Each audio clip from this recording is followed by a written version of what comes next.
Examining the inspection report to determine if there are any discoveries the home inspector found and how to sort or organize them into a useful project for the buyer, or perhaps to discuss them further with the seller or selling agent. Once you have read the inspection report, simply click on the Create Repair Request link and create your list fast and easy. You can show all the items or just the summary items to view, and one by one you can easily separate and organize items of concern. Simply accept as is or add to list.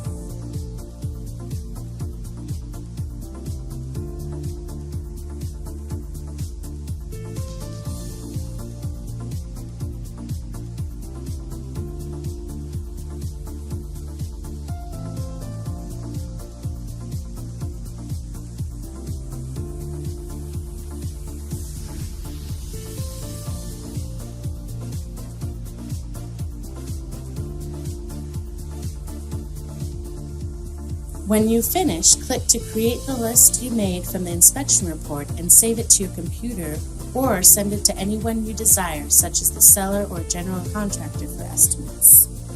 So call your friendly home inspector for your next home inspection and get an interactive web presentation with expanding pictures, video in the report, and a fast and easy way to create a project or repair list straight from the inspection.